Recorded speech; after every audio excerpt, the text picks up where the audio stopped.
الحمدللہ وکفا والصلاة والسلام علی من لا نبی بعد اما بعد فاعوذ باللہ من الشیطان الرجیم بسم اللہ الرحمن الرحیم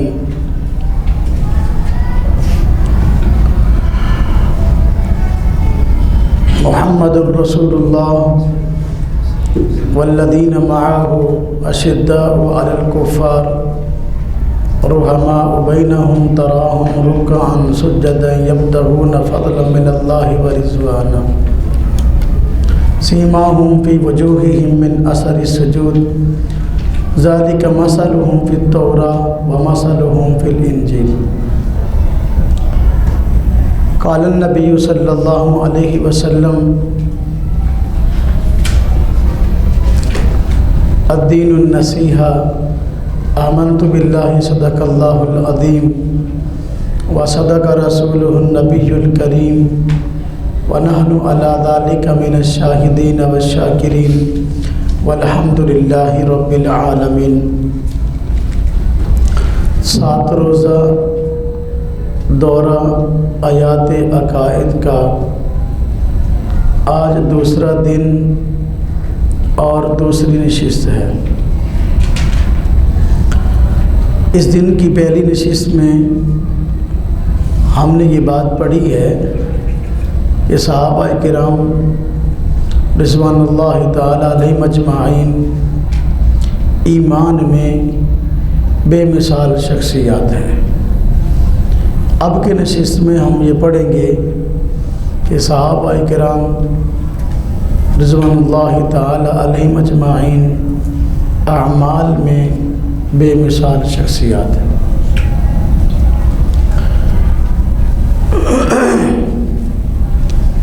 اس مسئلہ کو بیان کرنے کی ضرورت کیوں پیش آئی؟ اس مسئلہ کو بیان کرنے کی ضرورت اس لیے پیش آئی کہ آج ہمارے معاشرے میں 2 طرح کے افراد ہیں۔ بعض ایسے ہیں جو صحابہ کرام کے ایمان پر بحث کرتے ہیں اور دوسروں کے سامنے صحابہ کرام کے ایمان کو مشکوک کر کے بتلاتے ہیں کہ ایمان میں مخلص نہیں تھے۔ اور ایک طبقہ وہ ہے جو کہ صحابہ کرام کے اعمال پہ بحث کرتا ہے اور کہتا ہے صحابہ کرام ایمان میں تو ٹھیک تھے لیکن اعمال میں وہ مثالی شخصیات نہیں ہیں۔ تو اس لیے ہمیں ضرورت اس بات کی پیش آئی کہ ہم اس مسئلے کی بھی وضاحت کریں اور قرآن کریم کی روشنی میں حضور نبی پاک صلی اللہ علیہ وسلم کے ارشادات کی روشنی میں اس مسئلے کو واضح کریں کہ حقیقت کیا ہے۔ ہم اہل سنت والجماعت کا یہ عقیدہ اور نظریہ ہے کہ صحابہ کرام رضی اللہ عنہم ایمان میں بھی بے مثال شخصیات ہیں اور اعمال میں بھی بے مثال شخصیات ہیں۔ اعمال بھی انہوں نے ایسے کیے جیسا کہ مطلوب تھے، ایمان بھی ایسے لائے جیسا کہ مطلوب اور مقصود تھا۔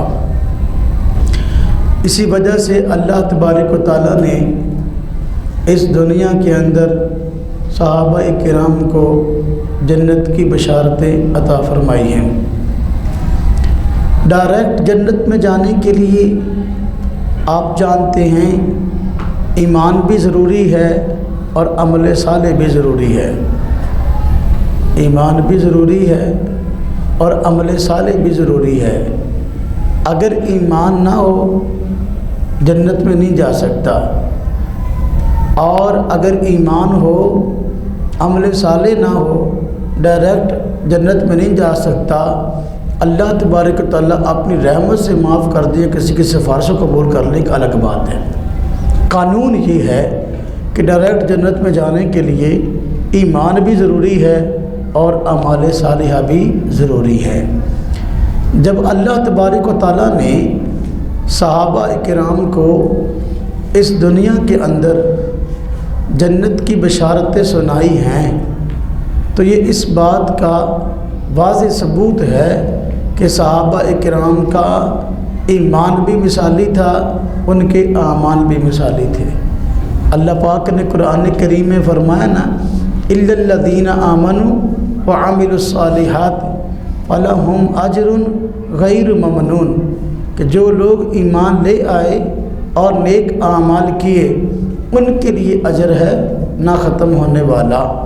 تو دیکھو، ڈائریکٹ جنت میں جانے کے لیے ایمان بھی ضروری ہے اور عمل صالح بھی ضروری ہے۔ سورہ عصر میں فرمایا وَالْعَصْرِ إِنَّ الْإِنسَانَ لَفِي خُسْرٍ، قسم ہے زمانے کی، سارے کے سارے انسان نقصان میں ہیں، إِلَّا الَّذِينَ آمَنُوا وَعَمِلُوا الصَّالِحَاتِ، ہاں وہ لوگ خسارے نقصان میں نہیں، وہ کامیاب ہیں جو ایمان لائیں گے اور نیک اعمال کریں گے۔ معلوم ہوا کہ ڈائریکٹ جنت میں جانے کے لیے، اللہ پاک کی رضا حاصل کرنے کے لیے ایمان بھی ضروری ہے اور عمل صالح بھی ضروری ہے۔ جب اللہ تبارک و تعالیٰ نے صحابہ کرام سے اپنی رضا کا اعلان بھی کر دیا، رضی اللہ عنہم ورضوا عنہ فرما دیا، اور جنت کی خوشخبریاں بھی سنا دیں، تو یہ اس بات کا واضح ثبوت ہے کہ ایمان بھی وہ ایسے لائے جیسا کہ لانے کا حق تھا، اور اعمال بھی ایسے کیے جیسے کرنے کا حق تھا۔ بات سمجھ میں آئی؟ صحابہ کرام کے اعمال مثالی ہیں اور ایسے ہیں جو اللہ کو پسند ہیں۔ اللہ تبارک و تعالیٰ نے صحابہ کرام کے اعمال کا تذکرہ سورہ محمد میں فرمایا ہے۔ اللہ پاک فرماتے ہیں محمد الرسول اللہ، حضرت محمد صلی اللہ علیہ وسلم اللہ کے رسول ہیں۔ والذین معہ، اور جو لوگ حضور نبی پاک صلی اللہ علیہ وسلم کے ساتھ رہتے ہیں، اشداء علی الکفار۔ اب دیکھیں، حضور نبی پاک صلی اللہ علیہ وسلم کی رسالت کو بیان فرمایا، آگے آپ صلی اللہ علیہ وسلم کے جو ساتھ رہنے والے صحابہ ہیں ان کے اعمال کو ذکر فرما رہے اللہ پاک کہ ان کا کردار کیا ہے، صحابہ کرام کے معاملات کیسے ہیں۔ فرمایا والذین معہ، جو لوگ صحابہ کرام کے ساتھ ہیں، آپ صلی اللہ علیہ وسلم کے ساتھ ہیں، اشداء علی الکفار، وہ کفار کے حق میں سخت رویہ رکھتے ہیں، رحماء بینہم، لیکن آپس میں نرم دل ہیں۔ کافروں کے متعلق رویہ سخت ہے، اپنوں کے متعلق رویہ نرم ہے۔ فرمایا تراہم رکعاً سجدا، آپ دیکھیں گے ان کو کہ وہ رکوع اور سجدے میں پڑے رہتے ہیں، رکوع اور سجدے کرتے ہیں، کثرت سے اللہ کی عبادت کرتے ہیں، اور یبتغون فضلا من اللہ ورضوانا۔ اب اس عبادت سے مقصد کیا ہے؟ اس عبادت سے مقصد دکھلاوا نہیں، جس طرح کہ منافقین کے بارے میں فرمایا گیا کہ یہ لوگ نماز پڑھتے ہیں، دکھلاوے کی نماز پڑھتے ہیں، یہ لوگ نماز پڑھتے ہیں سستی کے مارے پڑھتے ہیں، لیکن صحابہ کرام نے فرمایا یبتغون فضلا من اللہ ورضوانا، یہ نمازیں پڑھتے ہیں، عبادت کرتے ہیں، تو اس سے مقصد ان کا اللہ کی رضا ہے۔ کیا مقصد ہے؟ یبتغون فضلا من اللہ ورضوانا، فرمایا دیکھو ایسے عبادت گزار ہیں، ایسے ان کے بہترین اعمال ہے۔ فرمایا سیماہم فی وجوہہم من اثر السجود، آپ ان کی پیشانیوں کو دیکھ لو، ان کی پیشانیوں پہ کثرت سجود کی وجہ سے نشانات پڑے ہوئے ہیں۔ فرمایا یہ ہے صحابہ کرام کے اعمال، یہ ہے صحابہ کرام کی شان۔ فرمایا ذالک مثلہم فی التوراۃ ومثلہم فی الانجیل، صرف صحابہ کرام کے اعمال کے بہتر ہونے کی یہ گواہی قرآن نہیں دیتا، بلکہ ان کے اعمال کے مثالی اور اعمال کے بہترین ہونے کی مثالیں یہ تورات بھی دیتی ہے، انجیل بھی دیتی ہے۔ کیا دیتی ہے؟ صحابہ کرام کے اعمال کے بہترین ہونے کی، ان کے کردار کے بہترین ہونے کی مثالیں جس طرح قرآن میں ہیں اس طرح تورات اور انجیل میں ہیں۔ تورات میں اور انجیل میں حضور نبی پاک صلی اللہ علیہ وسلم کے تشریف لانے کی پیش گوئیاں موجود ہیں اور آپ صلی اللہ علیہ وسلم کے کارناموں کا تذکرہ ہے۔ جس طرح تورات اور انجیل میں حضور نبی پاک صلی اللہ علیہ وسلم کے کارناموں کا تذکرہ، کردار کا تذکرہ موجود ہے، وہیں اللہ پاک نے حضور نبی پاک صلی اللہ علیہ وسلم کے صحابہ کرام کے کارناموں اور کردار کا تذکرہ کیا ہے۔ تو لہذا اگر ان آیات سے حضور نبی پاک صلی اللہ علیہ وسلم کی رسالت ثابت ہوتی ہے جو تورات و زبور کی ہیں، ان آیات سے صحابہ کرام کے کردار کے بہترین ہونے کی جو ہے وہ مثالیں ملتی ہیں اور کردار کا بہترین ہونا ثابت ہوتا ہے۔ لہذا آپ صلی اللہ علیہ وسلم کی رسالت اپنی جگہ ثابت ہے، صحابہ کرام کا کردار بھی اس کے ساتھ ثابت ہے۔ توجہ کرنا ذرا، اللہ پاک نے اس آیت کریمہ میں بڑا بہترین انداز اختیار فرمایا ہے۔ اللہ پاک نے آپ صلی اللہ علیہ وسلم کی رسالت کو بیان فرمایا محمد الرسول اللہ، محمد الرسول اللہ، حضرت محمد صلی اللہ علیہ وسلم اللہ کی رسول ہیں۔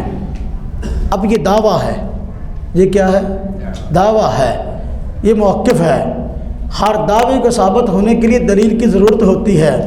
اللہ تبارک و تعالیٰ نے والذین معہ اشداء علی الکفار رحماء بینہم تراہم رکعا سجدا، دلیل کے طور پر صحابہ کرام کے کردار کو پیش کر کے حضور نبی پاک صلی اللہ علیہ وسلم کی رسالت کو مضبوط کیا ہے۔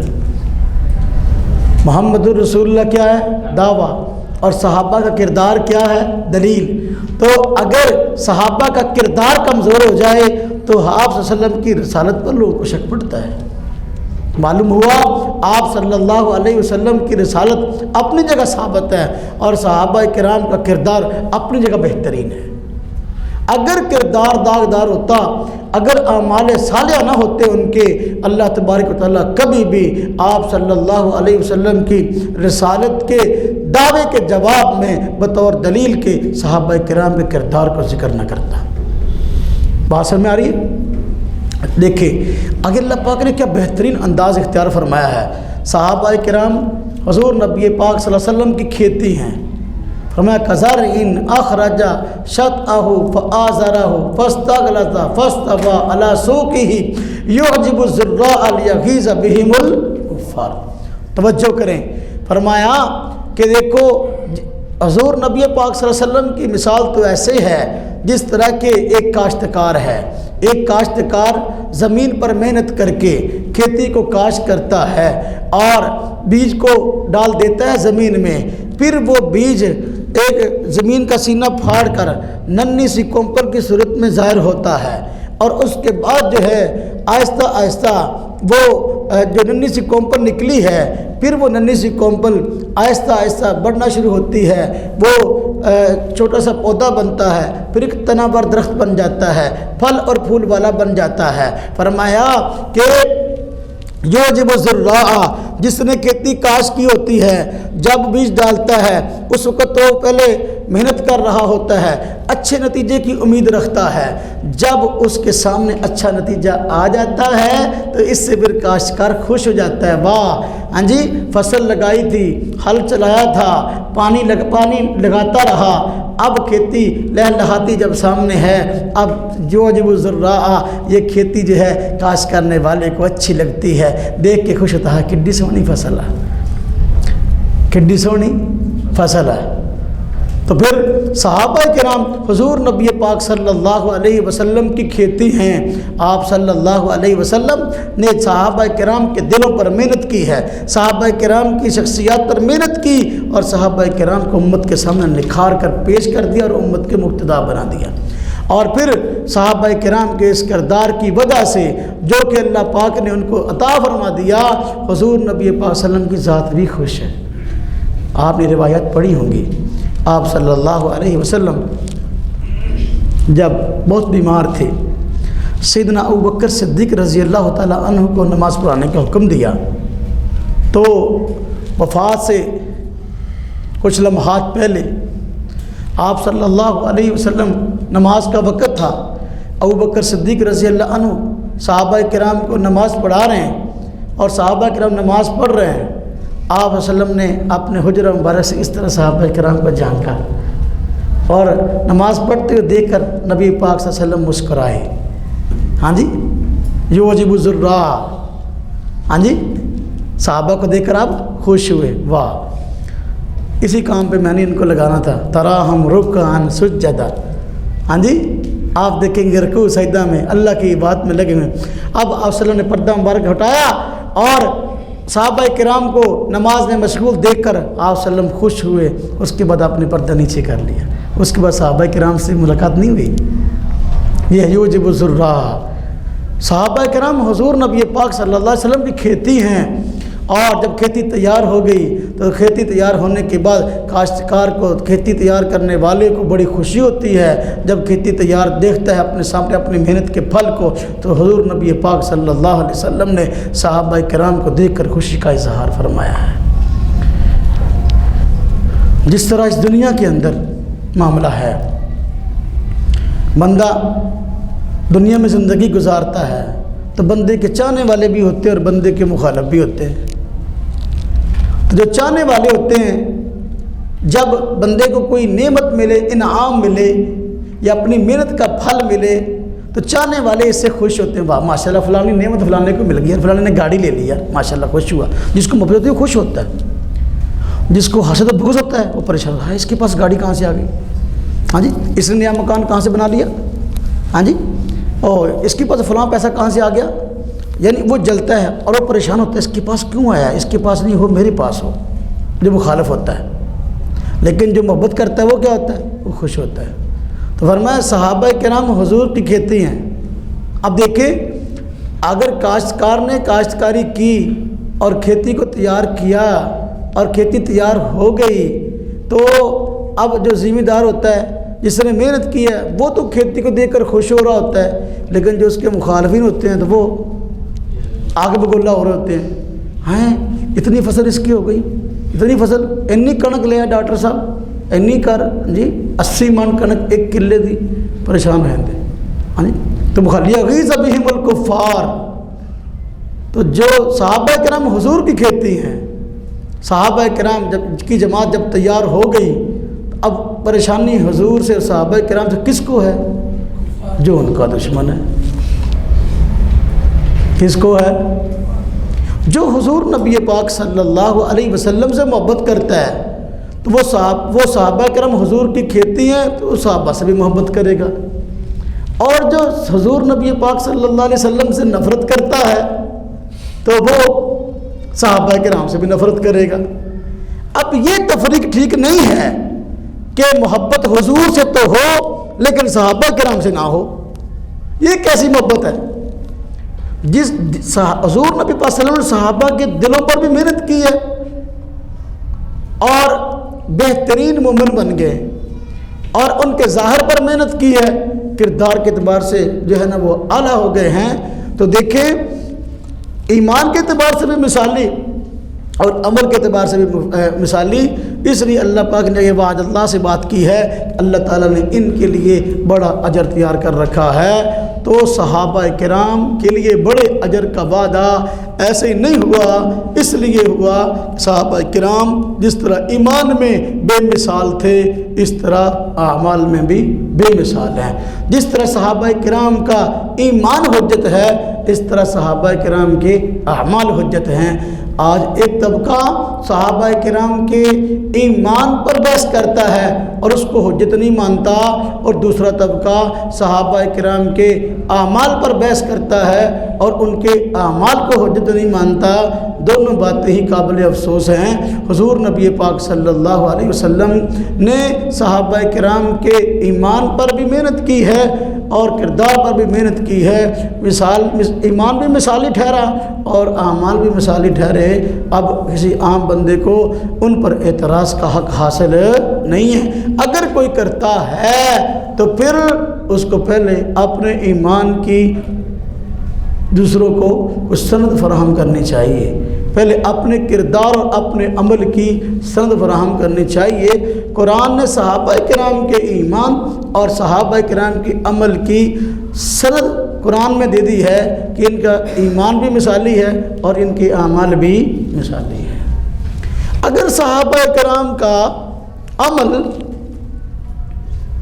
مثالی نہ ہوتا، جس طرح کہ پچھلی نشست میں بات عرض کر رہا تھا، حضور نبی پاک صلی اللہ علیہ وسلم کبھی بھی امت کو صحابہ کرام کے سپرد کر کے نہ جاتے۔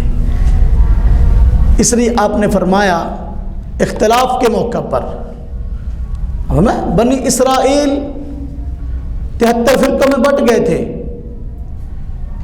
اور تم بنی اسرائیل 72 فرقوں میں بٹ گئے تھے اور تم 73 فرقوں میں بٹ جاؤ گے۔ فرمایا 73 میں سے ایک جماعت ایسی ہے جو نجات پانے والی ہے۔ تو پوچھنے پر آپ نے فرمایا کون سی جماعت؟ فرمایا ما انا علیہ و اصحابی، ما انا علیہ و اصحابی، یعنی وہ جماعت حق پہ ہوگی، برحق ہوگی، نجات پانے والی ہوگی جو میرے موقع پر ہو، میرے صحابہ کرام کے موقع پر۔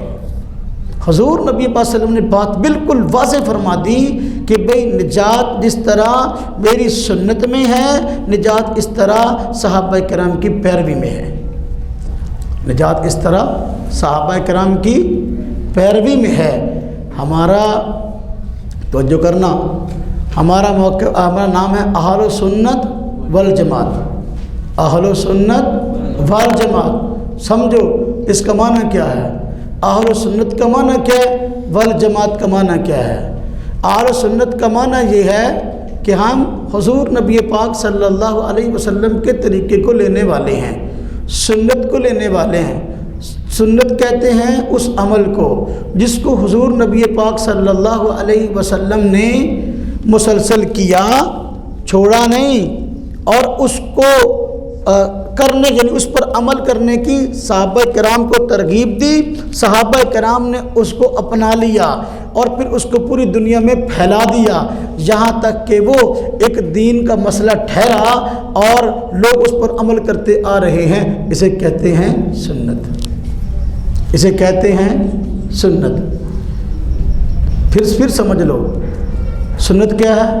جس کام کو آپ صلی اللہ علیہ وسلم نے ہمیشہ کیا، چھوڑا نہیں، اور صحابہ کرام کو اس عمل کے کرنے کی ترغیب دی، اس ترغیب کے نتیجہ میں صحابہ کرام نے اس کو اپنا لیا اور اپنانے کے بعد دنیا میں پھیلا دیا اور وہ بطور دین کے بعد مشہور ہو گئی۔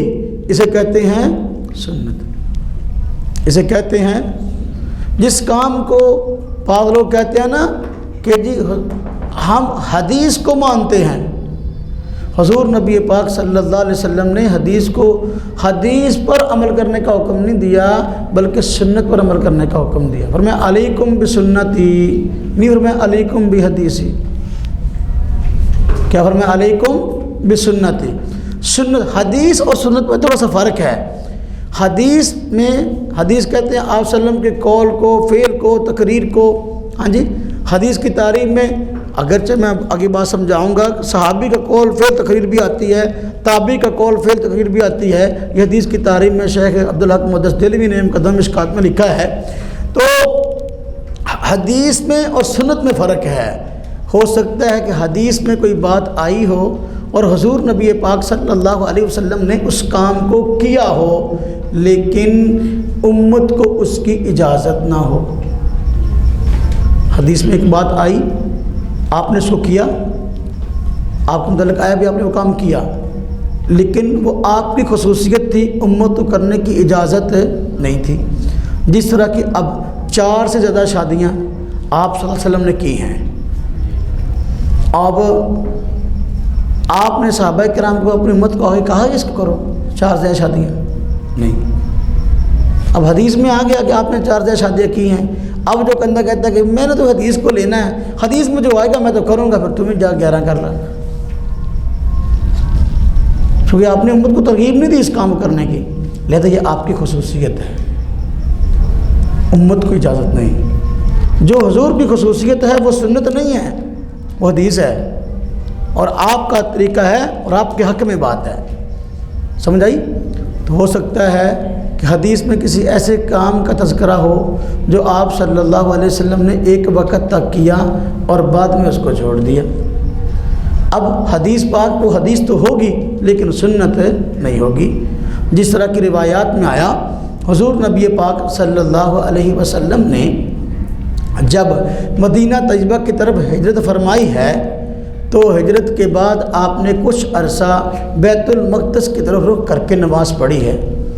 اب بیت المقدس رخ کر کے نماز آپ نے پڑھی، بعد میں حکم آ گیا فولی وجہ کا شطر المسجد الحرام، کہ آپ نے چہرے کو مسجد حرام کی طرف پھیر لو۔ اب یہ جو حکم آیا تو اب حدیثیں اپنی جگہ موجود ہیں کہ آپ صلی اللہ علیہ وسلم بیت المقدس کی طرف رخ کر کے نماز پڑھتے رہے، ہے کہ نہیں ایسا؟ پڑھتے رہے۔ تو پھر اب ایک بندہ کہتا ہے میں تو حدیث کو لوں گا، جب یہ حدیث صحیح ہے نا سند کے اعتبار سے، میں نے عمل کرنا ہی کرنا ہے۔ اب پھر یہاں کیا کرے گا؟ حدیثیں تو موجود ہیں، سند کے اعتبار سے بھی صحیح ہیں۔ ہم کہتے ہیں یہ حدیث تو ہے لیکن سنت نہیں ہے۔ حضور نبی پاک صلی اللہ علیہ وسلم نے جس کام کو چھوڑ دیا اب وہ سنت نہیں ہے۔ اس وقت تک ٹھیک تھا جس وقت تک آپ صلی اللہ علیہ وسلم کرتے رہے، جب چھوڑ دیا اب وہ سنت نہ رہا۔ تو حدیث اور سنت میں فرق آیا۔ تو کئی پہلو سے اب دیکھو، ہو سکتا ہے کہ حدیث میں کوئی کام آیا ہو تو لیکن جو ہے ہم اس کام کو کر ہی نہ سکتے ہوں۔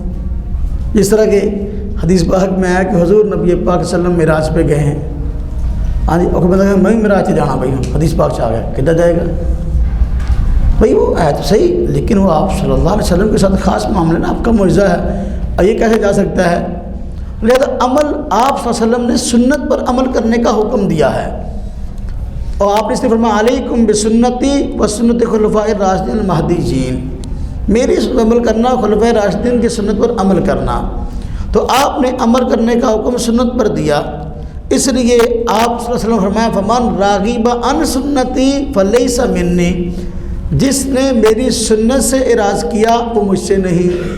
آپ نے نہیں فرمایا جس نے میری حدیث سے اعراض کیا، حالانکہ حدیث پاک بعض حدیثیں ایسی ہیں وہ تاریخ کا حصہ ہیں کہ ماضی میں ایسا ہوا، تو وہ دور تاریخ کے ہیں اسلام کے، تو وہ عمل کے لحاظ سے تو وہ بات معتبر ہے جو آپ صلی اللہ علیہ وسلم کا آخری دور کا عمل ہے۔ جس طرح کہ امام بخاری رحمۃ اللہ علیہ نے بخاری شریف میں بھی بات فرمائی ہے کہ حجت آپ صلی اللہ علیہ وسلم کا آخری دور کا عمل ہوگا۔ تو لہذا سنت وہ عمل ہوتا ہے جس کام کو آپ صلی اللہ علیہ وسلم نے ہمیشہ کیا اور امت کو اس کام پہ کرنے کی ترغیب دی۔ صحابہ کرام نے آپ صلی اللہ علیہ وسلم کو دیکھ کر آپ سے سیکھ کر اس کو اپنا لیا اور پھر دنیا میں بطور دین کے پھیلا دیا۔ وہ کام کیا ہے؟ سنت۔ اچھا یہ کیسے فیصلہ ہوگا کہ بھئی یہ کام سنت ہے اور یہ سنت نہیں ہے؟ آج بہت سارے مسئلے ایسے ہیں جس میں ہمارا اختلاف ہے۔ بعض طبقات کہتے ہیں کہ بھئی فلاں کام سنت ہے اور ہم کہتے ہیں نہیں سنت۔ اس کے لیے فیصل کیا چیز ہے؟ کیسے ہم فیصلہ کریں بھی بھئی بات ہماری ٹھیک ہے یہ بات ان کی ٹھیک ہے؟ اس کے لیے کیا اصول ہے؟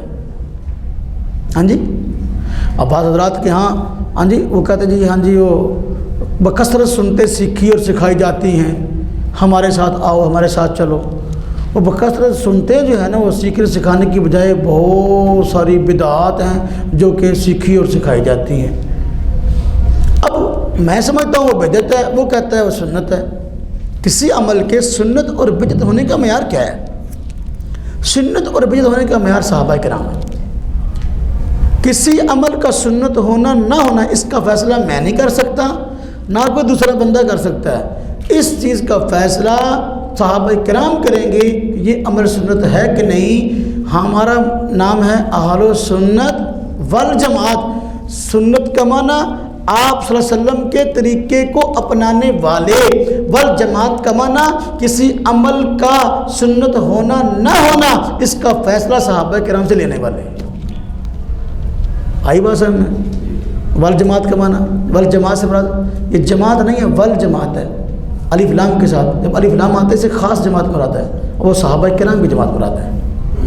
کون سی جماعت مراد ہے؟ تو بھائی سنت کون سا عمل ہوگا؟ جس عمل کے سنت ہونے کا فیصلہ صحابہ کرام کی جماعت کرے. یہاں بات سمجھ لینا ہے کہ اور جماعت کا لفظ ہے، کسی صحابی کے ذاتی اجتہاد کی بات نہیں ہے. یہ بات بھی سمجھ لیں. بعض اصولی باتیں ہیں آپ کو یکجا کہیں نہیں ملیں گی، یہ سمجھنے کی ہیں، پھر خلط مبوس ہوتا ہے. تو کسی عمل کا سنت ہونے نہ ہونے کا فیصلہ کس سے کرنا ہے؟ صحابہ کرام. صحابہ کرام نے جس عمل کو کیا وہ سنت ہے، اور جس عمل کو حضور نے کیا صحابہ نے نہیں کیا وہ سنت نہیں ہو سکتا. اس لیے کہ صحابہ کرام سنت پر عمل کرنے کے گرویدہ تھے، قرآن نے گواہی دی ہے. سمجھ وہ تو ہر وقت اس بات کے حریص رہتے تھے بھی کوئی حضور صلی اللہ علیہ وسلم کوئی کام فرمائیں اور ہم فوراً کر کے دکھائیں. تو جو کام حضور نے کیا صحابہ کرام نے نہیں کیا، ہم نے پڑھا کہ یہ کام حضور نے کیا، آپ صلی اللہ علیہ وسلم کی طرف نسبت ہے اس کام پہ کرنے کی، صحابہ نے نہیں کیا. اب یہاں پہ وجہ ضرور ہے، یا تو ہو سکتا ہے کہ حضور نبی پاک صلی اللہ علیہ وسلم کی طرف اس کام کی نسبت کی گئی ہے، نسبت مخصوص ہے، یعنی وہ روایت من گھڑت ہے. یا حضور نبی پاک صلی اللہ علیہ وسلم نے اگر کیا ہے صحابہ کرام نے اس عمل کو نہیں کیا تو وہ آپ کی خصوصیت ہے، آپ نے امتوں کرنے کا حکم نہیں دیا تھا، اس لیے صحابہ کرام نے نہیں کیا. کسی عمل کے سنت ہونے نہ ہونے میں فیصلہ کون کریں گے؟ صحابہ. ہمارے جتنے بعض متحرک گروہوں سے اختلافی مسائل ہیں نا، اس میں اگر بڑی وجہ ہے تو یہی ہے. ہم فیصلہ صحابہ سے لیتے ہیں، وہ فیصلہ اپنی دماغ سے خود کرتے ہیں. ہم فیصلہ کس سے لیتے ہیں؟ صحابہ سے، اور وہ فیصلہ اپنی مرضی سے کرتے ہیں. فرق یہاں پڑا ہے.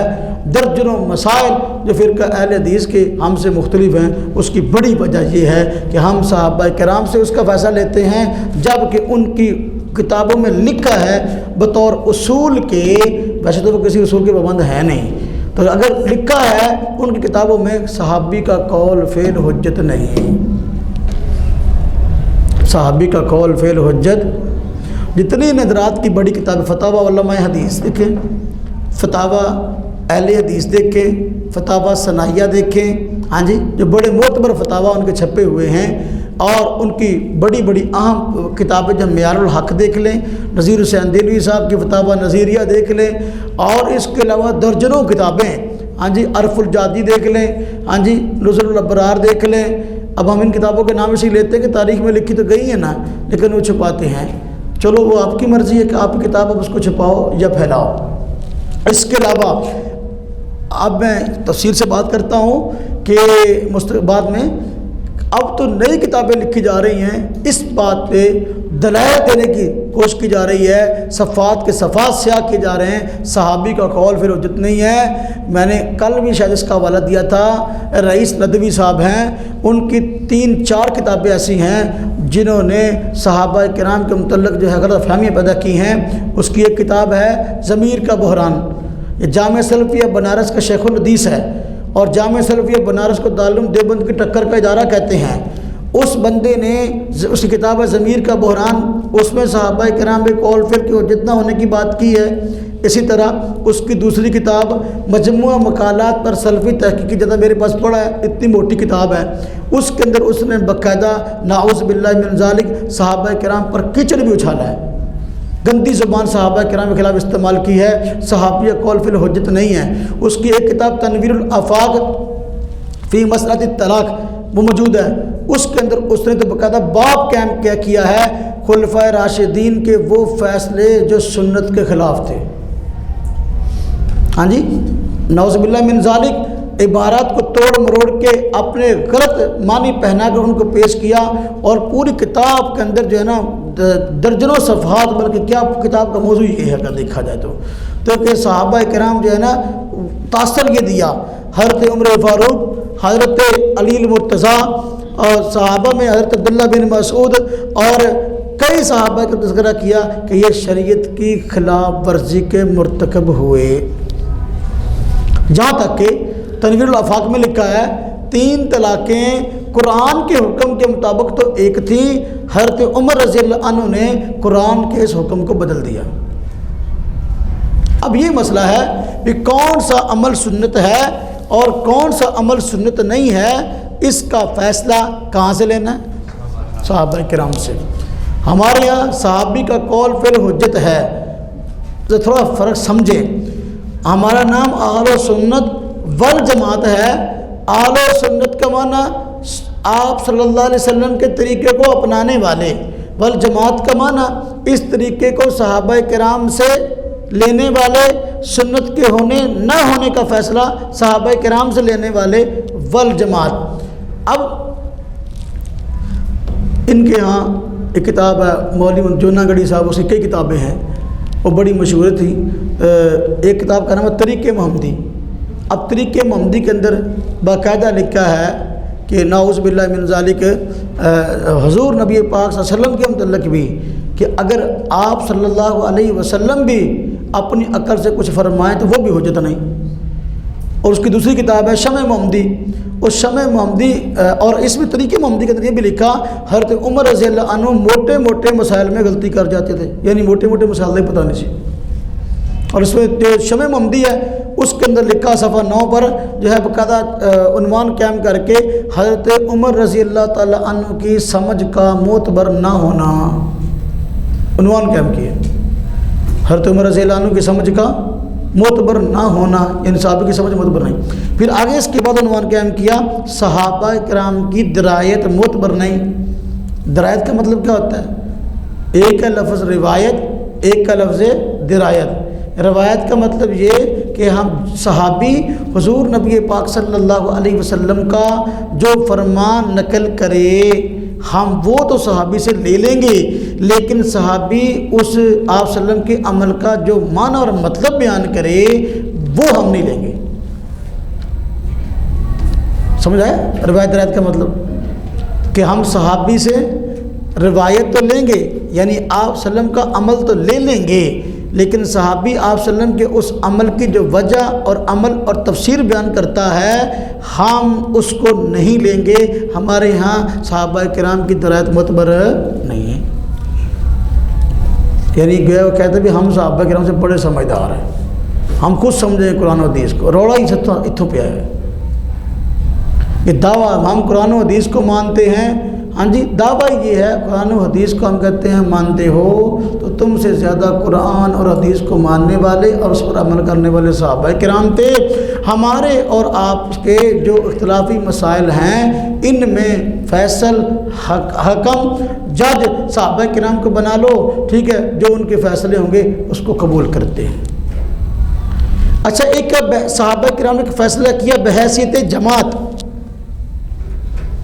وہ تو اجماع کی طرح ہے، اور اس کی خلاف ورزی بہت بڑی گمراہی ہے۔ اور ایک ہے کسی صحابی کا، صحابی ہیں اور ان کا اجتہاد، دونوں باتوں میں تھوڑا سا فرق ہے۔ جو فیصلے صحابہ کرام نے بحث جماعت فرمائے ہیں تو اب اس کے حجت ہونے میں تو کوئی شک و شبہ ہے ہی نہیں ہے، اس لیے کہ حضور نبی پاک صلی اللہ علیہ وسلم نے اپنی امت کے اجماع کو تو ویسے ہی حجت قرار دیا، فرمایا میری امت گمراہی پہ جمع نہیں ہو سکتی۔ یا قرآن کریم میں اللہ تبارک و تعالیٰ نے مومنین کے راستے کو چھوڑ کر دوسرے راہ کو اپنانے والے کے لیے دو سزائیں بیان کی ہیں، ایک دنیا میں ایک آخرت میں۔ دنیا میں سزا یہ بیان کی کہ اس کو ہدایت نہیں ملے گی، اور آخرت میں سزا یہ کہ اس کو جنت نہیں ملے گی۔ فرمایا وَمَن يُشَاقِقِ الرَّسُولَ مِن بَعْدِ مَا تَبَيَّنَ لَهُ الْهُدَىٰ وَيَتَّبِعْ غَيْرَ سَبِيلِ الْمُؤْمِنِينَ نُوَلِّهِ مَا تَوَلَّىٰ وَنُصْلِهِ جَهَنَّمَ۔ جو بندہ رسول اللہ صلی اللہ علیہ وسلم کی مخالفت کرے گا، توجہ کرنا، اور مسلمانوں کے مومنین کے راستے کو چھوڑ کر اور راستہ اختیار کرے گا، اس کو دو سزائیں ملیں گی۔ دنیا میں ہدایت نہیں، نُوَلِّهِ مَا تَوَلَّىٰ، دنیا میں اس کو ہدایت نہیں ملے گی، وَنُصْلِهِ جَهَنَّمَ، آخرت میں دوزخ میں داخل کریں گے۔ اس سے سمجھے ذرا اس آیت کو، وَمَن يُشَاقِقِ الرَّسُولَ، جو مخالفت کرے گا رسول اللہ صلی اللہ علیہ وسلم کی۔ اب مخالفت کی صورت کیسی ہوگی؟ مخالفت کی صورت کیا ہے؟ ہاں جی، من بعد ما تبین لہ الہدی ویتبع غیر سبیل المؤمنین، مخالفت کی صورت یہ ہے کہ مومنین جس رستے پہ چل رہے ہیں اس رستے کو چھوڑ کر اور رستہ اختیار کر رہا ہے۔ جو موقف عام مومنین نے اختیار کیا اس کو چھوڑ کر اور موقف کو اختیار کر رہا ہے، یہ ہے رسول اللہ صلی اللہ علیہ وسلم کی مخالفت کی صورت۔ اب اس وقت مومنین جب قرآن اتر رہا تھا تو مومنین کا مصداق کون تھے؟ صحابہ کرام۔ تو لہذا جو صحابہ کرام کے رستے کو چھوڑ کر، صحابہ کرام کے اجماعی موقف کو چھوڑ کر اور رستہ اختیار کرتا ہے وہ صحابہ کرام کا مخالف نہیں ہے، اصل میں وَمَن يُشَاقِقِ الرَّسُولَ کا مصداق رسول اللہ صلی اللہ علیہ وسلم کا مخالف ہے۔ اور سمجھ آئی کہ نہیں؟ ہمیں لوگ کہتے ہیں فلانا بندہ اہل حدیث ہو جائے بدلتا نہیں، پتہ نہیں کی گل ہے،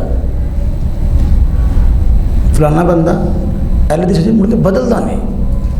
یہ تو قرآن نے کہا نولیہ ما تولی، نولیہ، دنیا میں ہدایت نہیں ملنی، پھر دنیا میں تو نہیں بدلتا، تو قرآن نے کہا ہے بدلنا ہی نہیں انہیں۔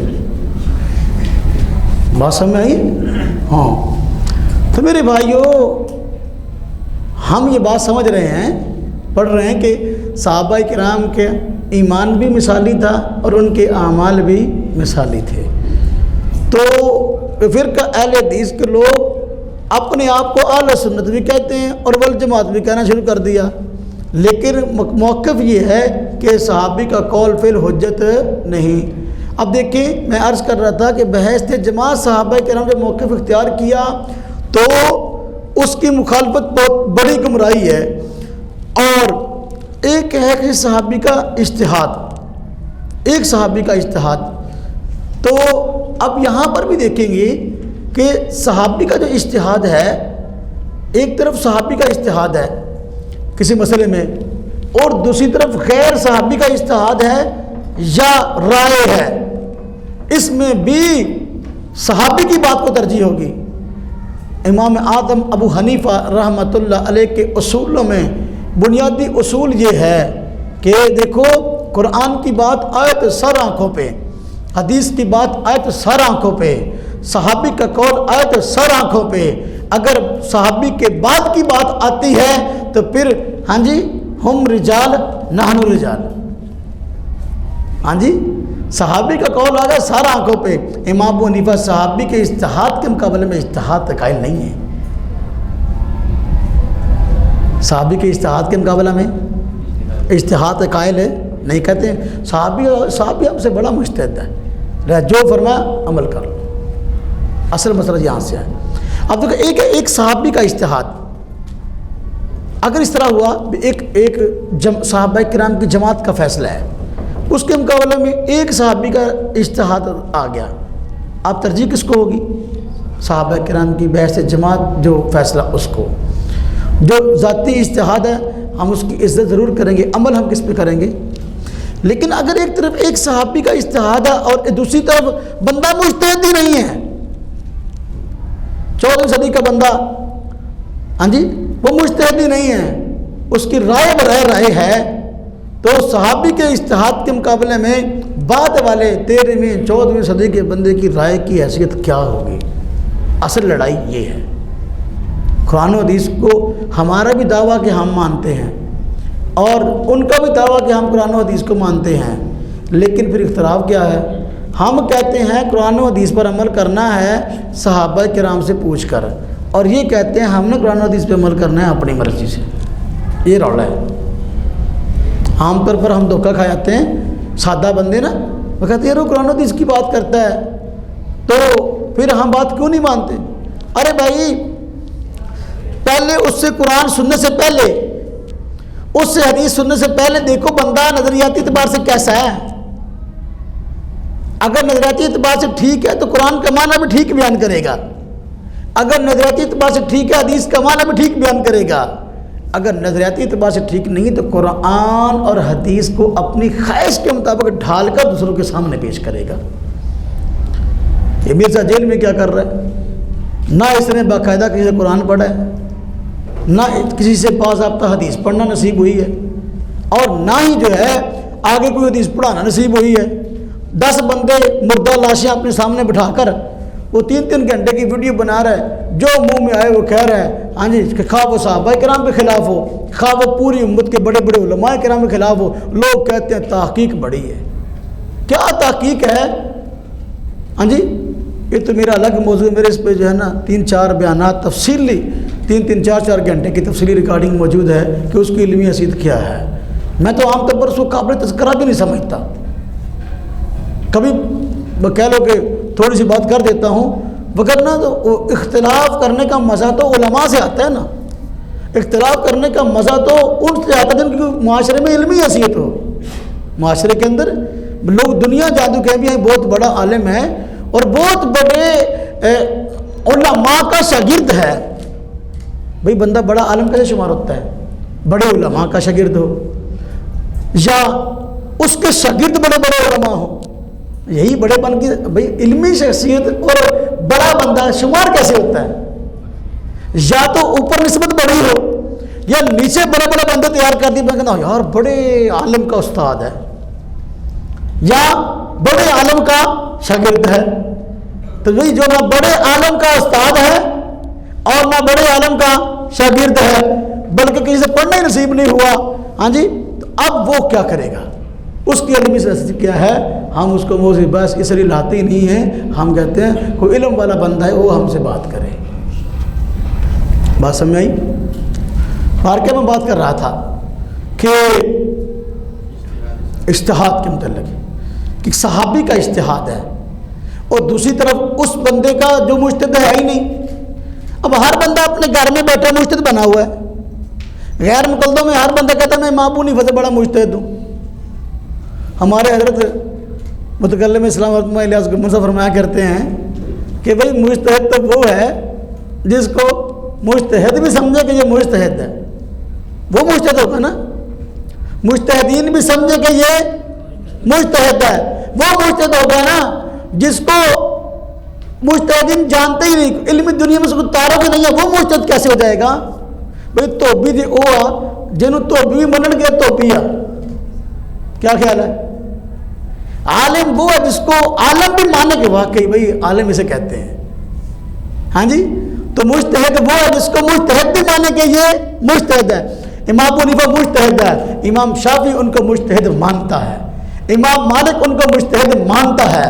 امام مالک فرماتے ہیں اتنا بڑا مجتہد ہے، دلیل کی دنیا کا ایسا سرتاج ہے، ایسا بادشاہ ہے دلیل کی دنیا کا، اگر یہ پلر ہے نا اس کو ستون کا، اس پلر کو سونے کا ثابت کرنا چاہے دلیل کی دنیا میں ثابت کر دکھائے، حالانکہ سونے کا نہیں ہے لیکن دلیل ایسی دیتا ہے، انداز ایسا ہے، ہاں جی، انداز استدلال ایسا ہے کہ اگر سونے کا ثابت کرنا چاہے تو دلائل کی دنیا میں ثابت کر دکھائے۔ یہ مجتہد تو وہ ہے جس کو مجتہد ہی مجتہد مانے، ہاں جی۔ امام احمد رحمۃ اللہ علیہ امام ابو حنیفہ کو مجتہد مانتا ہے، امام شافعی رحمۃ اللہ علیہ امام ابو حنیفہ کو مجتہد مانتا ہے، اس لیے کہتا ہے اعید ذکر نعمان لنا فانہ مسک، اس لیے کہتا ہے میرے سامنے نعمان بن ثابت امام ابو حنیفہ کا بھائی ذکر تو کرو، ان کا تذکرہ تو ایک مشک و عنبر کی مانند ہے، جس قدر تذکرہ کرتے جاؤ گے خوشبوئیں پھیلتی چلی جائیں گی۔ بند کمرے میں بیٹھ کر 4 مہینے، ہاں جی، 4 سال 5 سال بریلوی رہا، 4-5 سال پھر جو ہے وہ دیوبندیوں میں آ گیا، پھر 4-5 سال غیر مقلدوں میں چلا گیا، پھر 4-5 سال جو ہے شیعوں میں چلا گیا، پھر جو ہے مدودیوں میں چلا گیا، اب جو ہے نا وہ 4 باتیں اس کی لے لی، 4 اس کی لے لی، 8 اس کی لے لی، 5 اس کی لے لی، ایک ملغوبہ تیار کر لیا اور بند کمرے میں بیٹھ کر جو ہے نا اس کو بیان کرنا شروع کر دیا۔ یہ تیری تحقیق ہے؟ یہ کیا تحقیق ہے بھئی؟ دیکھیں تو سیڑھیاں چڑھ رہا ہے، پہلے یہ تھا پھر یہ ہوا، پھر یہ تھا پھر یہ ہوا، پھر یہ تھا پھر یہ ہوا، اب جو تو کہتا ہے وہ حق کیسے ہے؟ کیا پتا 5 سال بعد تو نے اور کہاں جانا ہے آگے، اس بات کی گارنٹی ہے؟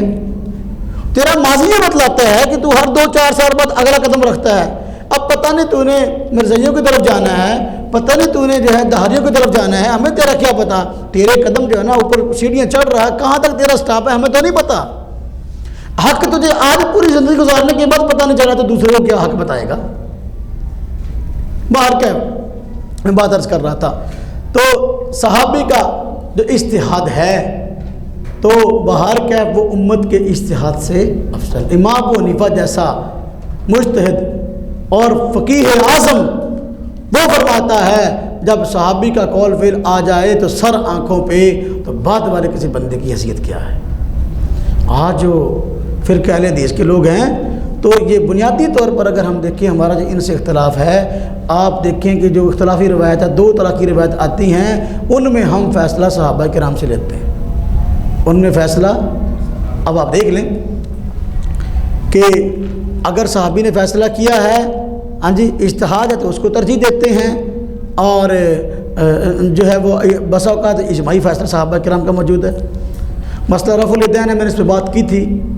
اب مسئلہ رفع الیدین میں عبداللہ بن مسعود رضی اللہ عنہ نے بتایا میں حضور کی نماز پڑھ کے نہ دکھاؤں، دکھا دی، پھر شروع نماز میں رفع الیدین کی پھر نہ کیا، اب فیصلہ صحابی نے کر دیا نا۔ اب قرات خلف الامام کا مسئلہ ہم پڑھیں گے، امام کے پیچھے فاتحہ پڑھنی کہ نہیں پڑھنی، ہاں جی وہ جب وہ حدیث بیان کرتا ہے کہ سورہ فاتحہ کے بغیر نماز نہیں ہوتی، اب اس حدیث کا مطلب صحابی بیان کرتا ہے، حضرت اپنا جابر بن عبداللہ رضی اللہ عنہ فرماتے ہیں الا وراء الامام، یہ الا وراء الامام یہ جو لفظ ہے یہ صحابی فرما رہے ہیں، یہ فیصلہ صحابی کر رہے ہیں کہ بھئی فاتحہ کے بغیر نماز نہیں ہوتی، لیکن اگر بندہ امام کے پیچھے ہو تو پھر ہو جاتی ہے۔ فیصلہ صحابی سے کروایا نہیں، ہاں جی فیصلہ صحابی سے کروانا ہے یا وہابی سے کرانا ہے؟ مرضی تو ہماری ہے نا، وہ کرانا کس سے ہے؟ اصل مسئلہ یہ ہے، تو اس کو کہیں اور جو ہے نا وہ قرآن حدیث کا نام دے کر لوگوں کو گمراہ کیا جا رہا ہے۔ اصل مسئلہ یہ ہے۔ اب دیکھیں کچھ ایسے مسائل ہیں جو صحابہ کرام نے اجماعی فیصلے فرمائے ہیں، یہ ان کو بھی نہیں مانتے، بلکہ صحابہ ان مسائل میں صحابہ کرام کو مخالف کہتے ہیں، جس طرح کہ حضور نبی پاک صلی اللہ علیہ وسلم طلاق کا مسئلہ آپ نے بیان فرمایا، اور آپ کی زندگی میں لوگوں نے طلاقیں دی، 3 طلاقیں دی، تو آپ کے فیصلے ہوئے کہ 3 طلاق 3 ہیں۔ حضرت عمر رضی اللہ تعالیٰ عنہ کے دور تک معاملہ رہا۔ اب وہاں مسئلہ کہ حضرت عمر رضی اللہ عنہ کے متعلق یہ حضرات کہتے ہیں جو بیان کرتے ہیں کہ دیکھو جی حضور نبی پاک صلی اللہ علیہ وسلم کے زمانے میں 3 طلاقیں ایک تھیں، اور حضرت عمر رضی اللہ عنہ نے اس فیصلے کو بدل دیا۔ اب توجہ کریں ذرا، حضرت عمر رضی اللہ عنہ نے اس فیصلے کو بدل دیا کہ حضور کے زمانے میں 3 طلاقیں ایک تھیں، حالانکہ یہ جھوٹ ہے۔ اور روایت پیش کرتے ہیں، مسلم شریف میں روایت آئی ہے کہ حضور صلی اللہ علیہ وسلم کے زمانے میں، ابوبکر صدیق کے زمانے میں، عمر فاروق ابتدائی جو ہے چند 2-2.5 سالوں میں 3 طلاقیں ایک تھی، بعد میں عمر رضی اللہ عنہ کے فیصلے کو بدل دیا۔ حالانکہ یہ جو روایت ہے یہ درایتاً قابل تحقیق ہے۔ اس روایت کو فتاوی نظیریہ کے اندر ذکر کیا گیا، اور 10 سے زائد صفحات کے اندر اس کا جواب موجود ہے کہ بھی کسی بھی لحاظ سے یہ بات درست معلوم نہیں ہوتی کہ جو کہی گئی کہ اپنا اس فتاوی ثنائیہ کے اندر ایک فتویٰ ثناء اللہ امر سری صاحب نے دیا تھا کہ 3 طلاقیں ایک ہیں، اس کے جواب میں تفصیلی فتویٰ اس پہ موجود ہے 10 صفحوں کا کہ بھئی یہ محدثین کا موقف نہیں رہا کہ 3 طلاقیں جو ہیں وہ 3 ہیں۔ 700 سال تک محدثین کا موقف نہیں تھا، یہ موقف 700 سال بعد آیا۔ ابن تیمیہ نے سب سے پہلے یہ کام کیا، جس کے نتیجے میں جو ہے پھر ان کو کئی طرح کی سزائیں بھی بھگتنی پڑی۔ یہ موقف انہوں نے ابن تیمیہ سے لیا ہے۔ ہاں جی اب ذرا بات کو سمجھے، مسئلہ لمبا ہے، میں نے چاہتا کہ مثالیں پیش کرنی ہیں، وقت ہمارا کہیں ختم نہ ہو جائے۔ 3 طلاق کے مسئلے میں یہ کہتے ہیں کہ حضور نبی پاک صلی اللہ علیہ وسلم کے زمانے میں 3 طلاقیں ایک تھیں، یہ جھوٹ ہے۔ اس طرح کی حدیث مسلم شریف میں اور بھی ہے، کیا جو جواب اس کا نا وہ اس کا ہے، پھر کیا کہ روایت بھی انہی راویوں سے ہے، کیا کہ ہم آپ صلی اللہ علیہ وسلم کے زمانے میں متا کرتے تھے، اور ابوبکر صدیق کے زمانے میں متا کرتے تھے، اور حضرت عمر فاروق رضی اللہ عنہ کے بھی ابتدائی 2-2.5 سالوں میں متا کرتے تھے، بعد میں جو ہے نا آپ نے منع کر دیا۔ اب یا تو پھر متا کرنا سارے شروع کر دو، ہاں جی، یا پھر اس حدیث کا جو مطلب ہے اس حدیث کا جو وہی مطلب ہوگا۔ اور عبداللہ بن عباس رضی اللہ عنہ جو اس حدیث کے راوی ہیں، ہاں جی، جن کی طرف یہ بات منسوب ہے، وہ بات بندے نے منسوب کی ہے، اس کے الفاظ بھی ایک نہیں ہیں۔ اور پھر عبداللہ بن عباس کے باقی سارے شاگرد جو ہیں وہ ساری زندگی 3 طلاقوں کے 3 ہونے پر فتویٰ دیتے رہے۔ عبداللہ بن عباس رضی اللہ عنہ پوری زندگی 3 طلاق کے 3 ہونے پر فتویٰ دیتے رہے، تو پھر کیسے بات ان کی طرف ان کے فام کے خلاف ذکر کی جا رہی ہے؟ بات وہی آ گئی نا، فیصلہ صحابی سے کروانا ہے۔ فیصلہ آپ صلی اللہ علیہ وسلم کے موجودگی میں 3 طلاق ایک بندے نے دی، تو آپ وسلم کو اس کا علم ہوا، آپ نہایت ناراض ہوئے، غالباً نسائی میں روایت ہے، تو آپ فرمایا ایلعب بکتاب اللہ، ہاں جی اللہ کی کتاب سے کھیلتے ہو، تو ناراض ہوئے۔ لیکن یہ پتہ چلا نا کس نے 3 طلاقیں دی ہیں، بغلے بجاتے ہیں، یہ خوش ہوتے ہیں فلاں نے 3 طلاقیں دی ہیں، کیوں بھی اب یہ بیوی کو گھر لانے کے لیے ہم سے فتویٰ لے گا۔ حضور نبی پاک صلی اللہ علیہ وسلم جس مسئلے پہ ناراض ہو رہے ہیں اس مسئلے پہ یہ خوشیاں منا رہے ہیں، تو جو حضور کی ناراضگی میں خوشیاں تلاش کرتا ہو تو آپ اس کی ذہنی حالت کا اندازہ کر سکتے ہیں کہ اس کی ذہنی حالت کیا ہے۔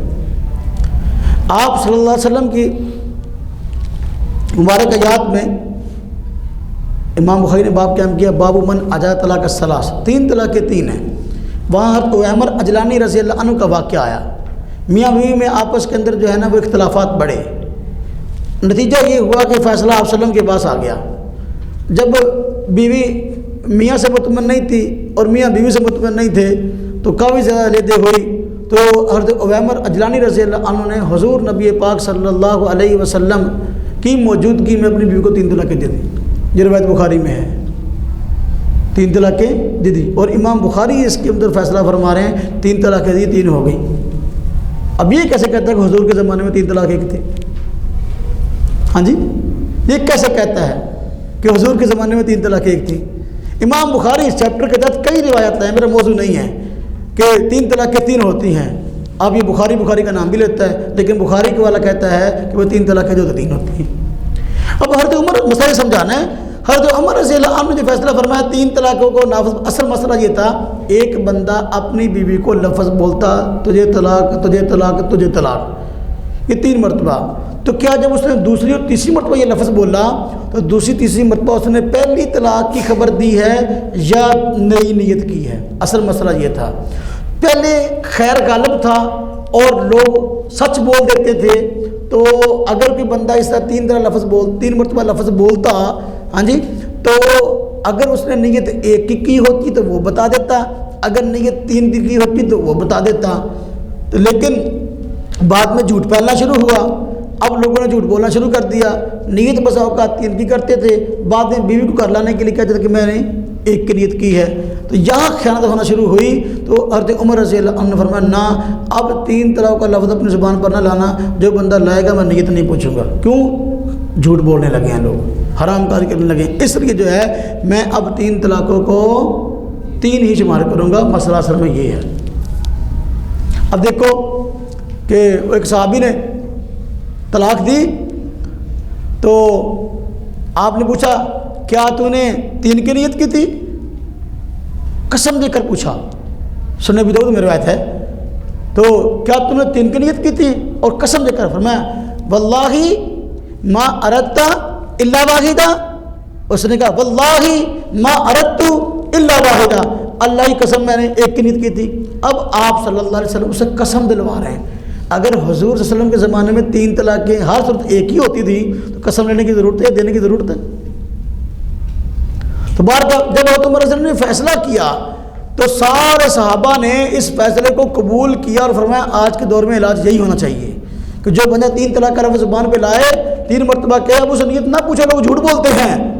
کسی صحابی نے اعتراض نہیں کیا، حضور نبی پاک صلی اللہ علیہ وسلم اس امت کو حضرت عمر اور ابو بکر صدیق صحابہ کرام کے حوالے کر کے اقتدوا من بعد الذین ابی بکر و عمر، اب آپ مجھے بتائیں کہ، اور آپ فرما کے گئے ہیں علیکم بسنتی و سنت خلفاء الراشدین المہدیین، میرے طریقے کو نہ چھوڑنا، خلفاء راشدین کے طریقے کو نہ چھوڑنا، حضور وصیت کر کے گئے ہیں ما انا علیہ و اصحابی۔ اب اس کے بعد ایک بندہ قرآن اور حدیث کا نام لیتا ہے لیکن صحابہ کرام کو یہ سمجھتا ہے قرآن کا حکم تو یہ تھا 3 طلاق ایک ہیں، لیکن حضرت عمر نے قرآن کے اس حکم کو بدل دیا۔ کتنا بڑا دیندار ہے، وہ خود قرآن حدیث پر عمل کا دعوے دار ہے، اور سارے صحابہ کرام میں سے کوئی ایک بندہ کھڑا ہو ہوا ہو اس دور میں، اس نے کہا ہو آپ کا یہ فیصلہ قرآن حدیث کے خلاف ہے۔ جتنا آج ایک غیر مقلد کو علم ہے، چند مطلب کی حدیثیں اس کو آتی ہیں، تو کیا ایک صحابی بھی ایسا نہیں تھا جس کے پاس اتنا علم ہو اور کھڑا کر عمر فاروق کو کہتا کہ نہیں حضور نبی پاک صلی اللہ علیہ وسلم کے زمانے میں 3 طلاقیں تو ہیں، وہ تو ایک تھی، آپ نے 3 کیسے کر دی؟ وہ یہ مسئلہ تھا۔ سمجھے ذرا بس بات کو۔ اگر کوئی بندہ کہتا تجھے انت طالقن انت طالقن انت طالقن 3 مرتبہ، اب اس میں نیت پوچھی جاتی تھی کہ تو نے ایک کی نیت کی اور دوسری تیسری مرتبہ اسی کو دہرایا، یا تو نے ہر مرتبہ نئی طلاق کی نیت کی۔ اگر کوئی بندہ اپنی بیوی کو کہتا انتی طالق الثلاث، طلاق الثلاث، اس طرح کا لفظ بولتا تو پھر نیت نہیں پوچھی جاتی تھی۔ اصل جگہ 3 طلاق کا لفظ ویسے اس نے بول دی زبان سے اکٹھا، اس میں نیت نہیں پوچھی تھی، تو ہر صورت میں 3 طلاقیں تھی، اس میں تو مسئلہ ہی کوئی نہیں تھا، نہ اس میں کوئی خیانت کا معاملہ تھا، نہ اس کے اندر کوئی جھوٹ کا معاملہ تھا۔ یہ عجیب قوم ہے، اس عنوان کو اختیار کر کے حرام کاری کا دروازہ کھول دیا ہے، اور صحابہ کرام کی منشا کے خلاف، قرآن کی منشا کے خلاف، حدیث کی منشا کے خلاف جو ہے موقف اپنائے ہوئے ہیں، اور کھلے عام حرام کاری کروا رہے ہیں، اور نام قرآن و حدیث کا ہے۔ تو ہمیں کہہ رہا ہوں صحابہ کرام کا ایمان بھی مثالی تھا، اور صحابہ کرام کے جو اعمال ہیں وہ بھی مثالی تھے۔ تو اب یہ جو موقف تمام صحابہ کرام نے اختیار کیا، کسی ایک صحابی نے اس کی خلاف ورزی نہیں کی، آج 13ویں صدی 14ویں صدی کا بندہ کھڑا ہو کر کہتا ہے کہ صحابہ کرام کا یہ فیصلہ قرآن و حدیث کے خلاف تھا، تو آپ اس کے متعلق کیا فیصلہ کر سکتے ہیں؟ اس کا موقف کیا ہے؟ اب دیکھیں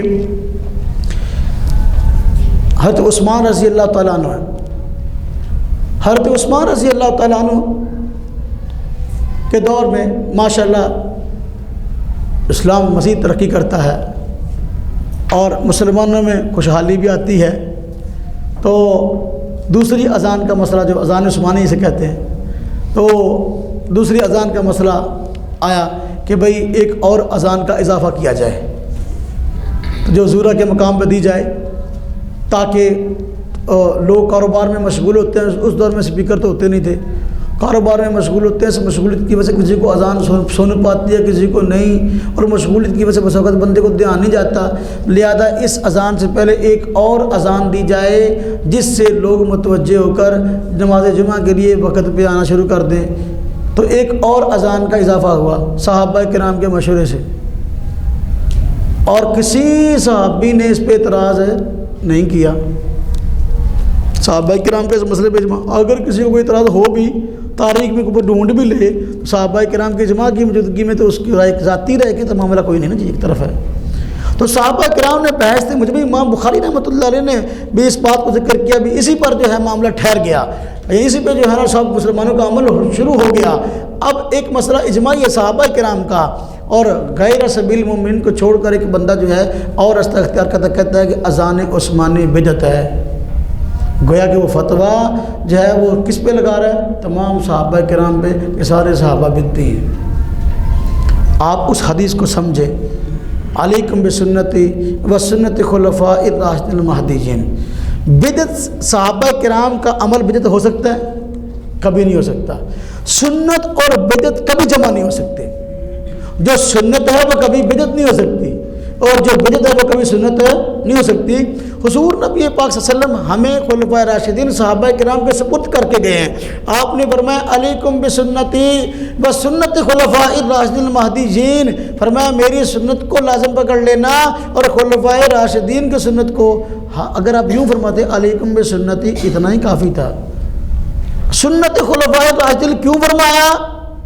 اللہ پاک نے بدریہ بھائی آپ کو مستقبل کے اندر خلفائے راشدین کی سنت پر اعتراض ہونا ہے، اس لیے بات فرما کے جائیں امت کو، اس لیے فرمایا خلفائے راشدین، اور خلفائے راشدین کے طریقے کو سنت فرمایا، لفظ سنت اس کے لیے استعمال کیا تاکہ کوئی بندہ قیامت کے کل کو جو ہے اس کو بدعت نہ کہے، کوئی بندہ کل کو اس کو بدعت نہ کہے، بلکہ اس کی بات عزو علیہ بالنواجذ، بھی خلفائے راشدین کے طریقے کو بھی، سنت کو بھی اور میری سنت کو بھی مضبوطی سے پکڑ لینا، یا وصیت کر کے گئے ہیں۔ اب یہ کیسا امتی ہے جو مضبوطی سے پکڑنے کی بجائے دوسروں سے بھی اس سنت کو چھڑانا چاہتا ہے اور بدعت کا فتویٰ لگا رہا ہے؟ یہ کیسا امتی ہے؟ پھر آپ نے اس کے بعد فرمایا اسی حدیث میں، فرمایا وَإِيَّاكُمْ مُحْدَثَاتِ الْأُمُورِ، وَإِيَّاكُمْ، دین میں نئے نئے کام ایجاد کرنے سے بچتے رہنا۔ اب پہلے خلفائے راشدین کی سنت پر عمل کرنے کا حکم دے دیا، اس کے بعد فرمایا کہ دین میں نئے نئے کام ایجاد کرنے سے بچتے رہنا، اسے کہ دین میں ہر نیا کام یہ بدعت ہے۔ اس سے معلوم ہوا خلفائے راشدین کا طریقہ بدعت نہیں ہے۔ آپ نے پہلے خلفائے راشدین کے طریقے پر عمل کرنے کی تاکید فرما دی، بعد میں بدعات سے بچنے کی ترغیب دی ہے، اور تاکہ کوئی بندہ خلفائے راشدین کے طریقے کو کل کو بدعت نہ کہنے لگے۔ وہ سمجھ آئی کہ نہیں آئی؟ ہاں جی ہو۔ تو اس سے معلوم ہوا کہ خلفائے راشدین کے فیصلے اپنی جگہ پر حق ہیں، اور صحابہ کرام کی رائے اپنی جگہ پر حق ہے، تو صحابہ کرام کے اعمال بھی مثالی ہیں اور صحابہ کرام کا ایمان بھی مثالی ہے۔ اب جو بندہ تحقیق کی آڑ میں، قرآن اور حدیث کی آڑ میں اگر یہ بات کہتا ہے کہ میں صحابی کے ایمان کو تو مانتا ہوں لیکن صحابی کے عمل کو نہیں مانتا، گویا کہ وہ صحابی سے بڑا سمجھدار بنتا ہے۔ اب دیکھو نا، ہم یہ کہتے ہیں صحابی کا قول فعل حجت ہے، کتنے مسائل میں ہم صحابی کے قول فعل کو ترجیح دیتے ہوئے ہی اس موقف کو اپنائے ہوئے ہیں، لیکن یہ اس کے خلاف موقف اپنائے ہوئے ہیں۔ جس طرح کہ دیکھیں، داڑھی ہے، داڑھی، یہ داڑھی کا ایک مشت داڑھی کا خط بنا لینا یہ جائز ہے کہ نہیں؟ حدیث پاک میں حکم آیا داڑیاں بڑھاؤ مونچھیں کٹاؤ، توجہ کرنا، داڑیاں بڑھاؤ اور مونچھیں کٹاؤ۔ اور دوسری حدیث میں آیا کہ مشرکین کی مخالفت کرو، داڑیاں بڑھاؤ مونچھیں کٹاؤ۔ اس حدیث کو روایت کرنے والے صحابی رسول حضرت عبداللہ بن عمر رضی اللہ عنہ ہیں، بخاری شریف میں راوی روایت ہے۔ آپ فرماتے ہیں کہ حضور نبی پاک صلی اللہ علیہ وسلم فرمایا داڑیاں بڑھاؤ مونچھیں کٹاؤ۔ آگے امام بخاری رحمۃ اللہ علیہ نے جب یہ حدیث عبداللہ بن عمر رضی اللہ عنہ سے نقل کی اور ساتھ عبداللہ بن عمر رضی اللہ عنہ کا عمل نقل کر دیا کہ آپ ایک مشت سے زیادہ جو داڑھی تھی اس کا خط بنا لیا کرتے تھے۔ اب اس سے ایک طرف صحابی روایت نقل کر رہے ہیں داڑیاں بڑھاؤ مونچھیں کٹاؤ، اور دوسری طرف اپنا عمل یہ ہے کہ ایک مشت سے زیادہ داڑھی کا خط بنوا لیتے ہیں۔ اس سے بات سب میں آئی کہ حدیث کا معنی میرے اور آپ سے زیادہ صحابی سمجھتا ہے، اگر داڑھی بڑھانی ہے تو کتنے کی بڑھانی ہے؟ اب صحابی نے عملاً تفسیر بیان کر دی، عملاً تشریح کر دی کہ داڑھی بڑھانے کا جو معاملہ ہے وہ کتنا کا ہے۔ آج کل وہ کہتے ہیں کہ داڑھی جو ہے نا جہاں جاتی ہے اس کو جانے دو، نعوذ باللہ، چاہے استنجا کرتے ہوئے بھی جو ہے نا وہ درمیان میں پریشانی بنے۔ موٹر سائیکل پہ جا رہا ہوتا ہے، داڑھی آپ خود آگے جا رہا ہوتا ہے، 2 فٹ داڑھی پیچھے آ رہی ہوتی ہے اس کی۔ مذاق تو نہ بنا شریعت کو یار۔ حضور نبی پاک صلی اللہ علیہ وسلم کی داڑھی مبارک ایسی تو نہ تھی، آپ صلی اللہ علیہ وسلم خود اپنی داڑھی کا خط بنایا کرتے تھے، جو بال جو ہیں وہ اپنا بڑے ہوتے تھے نا آپ ان کو سیدھا کرتے تھے۔ اسلام کا حسن ہے۔ لیکن اب وہ کہتا ہے کہ نہیں ہم نے داڑھی بڑھانی ہے، تو جو کرنا ہم نے داڑھی بڑھانی ہے اور صحابی کی اس تفسیر کو ہم نے نہیں لینا۔ ہم کہتے ہیں صحابی تجھ سے بڑا دیندار ہے، اگر یہ روایت صحابی سے لیتے ہو تو معنی بھی صحابی سے لو۔ یہ کہتا ہے کہ نہ بھائی، ہاں جی روایت صحابی کی اور معنی وہابی کا۔ معنی کس کا؟ رولا صرف یہ ہے۔ اسی وجہ سے میں نے پہلے بھی مسئلہ بیان کیا کہ ان کی کتابوں میں لکھا ہے، فتاوی سلفیہ کے اندر اسماعیل سلفی صاحب نے لکھا ہے، کہتے ہیں کہ عبداللہ بن عمر رضی اللہ عنہ کا یہ عمل خلاف سنت ہے۔ اور بالوں کا معاملہ کتاب آئی اس میں بھی لکھا ہے عبداللہ بن عمر رضی اللہ عنہ کا یہ عمل خلاف سنت ہے۔ صحابی خلاف عمل کر رہے ہیں۔ تاریخ میں محدثین نے عبداللہ بن عمر رضی اللہ عنہ کے امر خلاف سنت نہیں بتایا۔ آپ دیکھو نا، اگر حدیث محدثین سے لیے تو معنی کس سے لینا ہے؟ محدثین سے۔ اب یہ معنی اپنا کرتے ہیں، معنی اپنا، وہ جو صحابی سے معنی لینے کو تیار نہیں ہے تو محدثین سے معنی لے گا؟ جھانسا قرآن اور حدیث کا ہے اور آمیزش اپنے نظریات کی ہے۔ چونکہ ہر فرقے نے 2-4 مسئلے جو ہے نا وہ اپنی کمپنی کی مشہوری کے لیے اپنی علامت بنا لیے ہیں، تو یہ مسئلہ ان مسئلوں میں سے ایک ہے کہ جب لمبی داڑھی آگے خوب ہوگی تو دیکھنے والا پہچان لے گا اس گروہ کا بندہ ہے. جدہ جیسے کہ بعض پیروں نے خاص ٹوپیاں اپنے مریدوں کے لیے جو ہے نا وہ اپنا مقرر کر رکھی ہیں، یہ ٹوپی تو میں نے پہننی ہے اس طرح کی، یا پگڑی اس رنگ کی پہننی ہے، اس کے علاوہ نہیں پہننی، تاکہ پتہ چلے یہ میری بھیڑیں ہیں، دوسروں کے ساتھ مل نہ جائیں. ہاں تو یہ جو ہے نا وہ یہ کہ پتہ نہیں ہمارا ہے، یہ دور سے پتہ چلے. اچھا اس نے یہ تو سن لیا کہ داڑھی بڑھاؤ مجھے کٹاؤ، اس داڑھی کو کئی دن کنگھی بھی نہیں کرتا، دھوتا بھی نہیں ہے. استغفر اللہ. میں کہتا ہوں کہ ایک نہیں، ہم نے تو پتہ نہیں کتنوں کو دیکھا کہ بسا اوقات کئی ہفتے دھوتے بھی نہیں. وہ نوز باللہ اتنے زیادہ جو ہے نا وہ داڑھی کی حالت خراب ہوتی ہے کہ بیان سے باہر ہے. یہ بھی حدیث میں ہے. توجہ کرو ذرا. آپ نے فرمایا خالف المشرکین، مشرکین کی مخالفت کرو. اب فیصلہ کرنے لگا ہوں، صحابی کا فیصلہ سنانے لگا ہوں. ایک تو عمران سنا دیا نا، آپ ذرا درایت کو دیکھیں. درایت کیا ہے؟ تمہیں کیا پتا درایت ہوتی کیا ہے؟ اور درایت تو عقل استعمال کر لو کہتے ہیں نا. عقل کا بندہ سنبھال کے رکھے، عقل بندہ سنبھال کے رکھے تب کام کرتی ہے. سر تو ننگا ہوتا تو ویسے ہی اٹھ جاتی ہے. فرمایا خالف المشرکین، مشرکین کی مخالفت کرو، داڑیاں بڑھاؤ منہ سے کٹاؤ. اب مشرکین کیا کرتے تھے؟ مشرکین نے یہ کیا تھا کہ پہلے مسئلہ ایسا تھا کہ کافر کیا اور مومن کیا، سب داڑیاں رکھتے تھے. سب سے پہلے یہ کلین شیپ جو معاملہ شروع ہوا نا، یہ کلین شیپ والا معاملہ ایران میں شروع ہوا. آپ صلی اللہ علیہ وسلم کے پاس ایک مرتبہ ایران کے بادشاہ کے 2 سفیر آئے تو داڑیاں منڈی ہوئی تھی. حضور نبی صلی اللہ علیہ وسلم نے دیکھا، بڑے حیران بھی ہوئے اور بڑے ناراض ہوئے. ہمیں یہ کیا تم نے شکلیں بنا رکھی ہیں؟ تو انہوں نے کہا جی ہمارے آقا نے ہمیں جو ہے وہ داڑھی موڑنے کا حکم دیا. فرمایا مجھ کو تو میرے رب نے حکم دیا ہے داڑھی رکھنے کا، دفعہ ہو جاؤ، میں تمہاری شکل نہیں دکھنا چاہتا. اتنی دور سے ہے، پوچھا بھی نہیں کس لیے ہے، دفعہ ہو جاؤ، چلو جاؤ نکل جائیں یہاں سے. اور مشرکین نے ان کی دیکھا دیکھی یوں کیا کہ داڑیاں پہ رکھتے تھے، لیکن اب جو ہے مشرکین نے داڑیاں چھوٹی کرانی شروع کر دی. خشکشی داڑیاں جیسے آج کل نہیں یہ اسٹائل چلے ہوئے. ہاں جی یہاں سے اتنی داڑھی، یہاں سے چھوٹی چھوٹی، وہ جو اتنی داڑھی ہوتی ہے چھوٹی چھوٹی. لوگ کہتے ہیں چلو رکھی تو ہے نا پا میں ادھی یا پھٹے منہ توڑا. بھائی شریعت کا تقاضا تو نہیں ہے. اس طرح نا پردہ کہتے ہیں پردہ کر دی اب عورت. ہاں جی کہتے ہیں شرعی پردہ کرتی ہے. پردہ ہوتا ہی وہ جو شرعی ہو. پردہ ہوتا کون سا ہے؟ اب ایک عورت پردہ کرتی ہے، خامد کے رشتہ داروں سے پردہ کرتی ہے جو غیر محرم ہے، جو اپنے غیر محرم ان سے پردہ نہیں کرتی. ہاں جی تو اس طرح یہ معاملہ ہے. تو بھائی داڑھی رکھی تو ہے، میں ادھی رکھی ہے. ادھی نہیں، شریعت جتنے کہتی اتنی رکھو. ہاں جی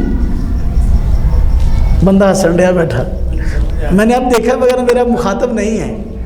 جب آپ نے اتنی رکھ لی تو وہ بھی رکھ لیں گے انشاءاللہ. ہاں جی تو تمہیں کی پتا کتنا قیمتی بندہ بیٹھا بچ. ہاں جی مینو جبا تو اس بندے نے پوایا، اللہ انہیں بھی عزت عطا فرمایا. ہاں جی کیا بات کر رہا تھا؟ مشرکین کی مخالفت کرو. ہم نے مخالفت مشرکین کرنی ہے. مشرکین کی کسی خاص جنس کی مخالفت کا حکم دیا ہے یا تمام مشرکین ان کی کسی مشرکین کی کسی نوع کی مخالفت کا حکم دیا، یا اس نوع کے اندر جتنے مشرک آتے ہیں سب کی مخالفت کا حکم دیا؟ جو ایرانی تھے وہی مشرک تھے، وہ کلین شیپ، ان کی مخالفت بھی ہم نے کرنی ہے. اور جو مکہ کے مشرک تھے وہ داڑھی چھوٹی کرانے لگے تھے جو آج کل مودودی کہتے ہیں. ہاں جی اس کی مخالفت کرنی ہے. ہمارے ہمسایہ ملک میں 2 مشرک لوگ ہیں. ہمارے ہمسایہ ملک میں 2 مشرک قوم ہیں، ایک ہندو اور دوسری سکھ. ہندو بھی مشرک ہے اور سکھ بھی مشرک ہے. اب ہندو جسم پہ بال رہنے نہیں دیتا اور سکھ اتارنے نہیں دیتا. یہ کہتا ہے جہاں جاتی ہے جانے دو. اب مشرکین کی مخالفت کیسے ہوگی مجھے سمجھائیں آپ. تجھے کیا پتہ درایت کیا ہوتی ہے؟ ہاں جی، روایت معتبر اور درایت معتبر نہیں ہے. ہاں جی، مشرکین کی مخالفت کرو. میں اس پہ کا حوالہ بھی دیتا ہوں، فتاوی اہل حدیث میں لکھا ہے عبداللہ روپڑی صاحب نے اس مسئلے پہ. انہوں نے کہا مشرکین کی مخالفت کا حکم ہے، اور سکھ جو ہیں ان کی داڑھی تو بہت بڑی ہوتی ہے، اس کی مخالفت کرو. سکھوں کی مخالفت کیسے ہوگی؟ ہاں جی، داڑھی کا خط بنوا کے، داڑھی کا خط بنوا کے جہاں جاتی ہے وہاں جانا، تو ایسا نہیں، اس کو خوبصورت بنا کے. اور ہندو کی مخالفت کیسے ہوگی؟ داڑھی کو رکھ کر، بڑھا کر، بڑھانے کی حد کو بیان کر دیا حضرت عبداللہ بن عمر رضی اللہ تعالیٰ عنہ. اور بات سمجھ میں آئی؟ تو صحابی کا قول معتبر ہے یا وہابی کا؟ صحابی کا قول معتبر ہے. تو وہی مسئلہ اس کو جو ہے نا وہ بات کو غلط انداز سے بیان کرتے ہیں. جی ہم قرآن و حدیث کو مانتے ہیں اور یہ امام ابو حنیفہ کو مانتے ہیں. امام ابو حنیفہ کو چلتا پھرتا ہم گلی میں کھیلتا کوئی بچہ تو نہیں ہے جس کی ہم بات مانتے ہیں. امام ابو حنیفہ آگے صحابہ کرام کو پہلے دیکھتا ہے. صحابہ کرام جہاں صحابی کا قول آ جائے، صحابی کا فرض ہے، امام ابو حنیفہ رحمۃ اللہ علیہ وہی اسٹاپ کرتا ہے، وہاں رائے نہیں دیتا. یہ پروپیگنڈا ہمارے متعلق اور امام ابو حنیفہ رحمۃ اللہ علیہ کے متعلق کہ جی ہم حدیث صحیح سناتے ہیں، ہم حدیث پیش کرتے ہیں صحیح، اور یہ صحیح پیش کرتے ہیں. امام ابو حنیفہ رحمۃ اللہ علیہ اسماء الرجال کا امام ہے، حدیث اور حدیث کے صحت اور ذوق کا فیصلہ کرنا جانتا ہے. یہی وجہ اسماء الرجال کی کتب کے اندر جہاں اور ائمہ کے اقوال بعض مجروح راویوں کے متعلق موجود ہیں، امام ابو حنیفہ رحمۃ اللہ علیہ کے اقوال بھی مجروح راوی کے متعلق موجود ہیں کہ اس پہ فلاں جرا، اس پہ فلاں جرا، اور اسماء الرجال کے کتابوں میں مصنفین نے اس کو ذکر کیا ہے. تو پھر امام ابو حنیفہ رحمۃ اللہ علیہ اگر فن اسماء الرجال کا امام ہے تو وہ جانتا حدیث صحیح کون سی ہے اور ضعیف کون سی ہے، حدیث صحیح کون سی ہے اور ضعیف کون سی ہے. یہ بات یاد رکھنا. امام ابو حنیفہ کا اصول کیا ہے سمجھیں. امام ابو حنیفہ رحمۃ اللہ علیہ فرماتے ہیں اگر حدیث حضور نبی پاک صلی اللہ علیہ وسلم کا فرمان آ جائے سر آنکھوں پہ، آپ کیا ترجیحات ہے؟ سب سے پہلے بات قرآن کریم کی لیں گے، اگر مسئلہ قرآن میں نہ ملے پھر حدیث سے لیں گے، آپ صلی اللہ علیہ وسلم کے فرمان سے لیں گے، پھر اگر وہاں سے نہ ملے پھر صحابی کے قول سے لیں گے. اب حدیث کے بارے میں فرمایا کہ دیکھو اگر حدیث صحیح ہو اس کو بھی لے لیں گے، اگر حدیث ضعیف ہو اپنی ذاتی رائے سے بہتر ہے کہ ضعیف حدیث پر عمل کر لیں. جو کہتے ہیں نا ہم حدیث پیش کرتے ہیں قیاس پیش کرتے ہیں، امام ابو حنیفہ رحمۃ اللہ علیہ کبھی بھی حدیث کی موجودگی میں قیاس نہیں کرتے.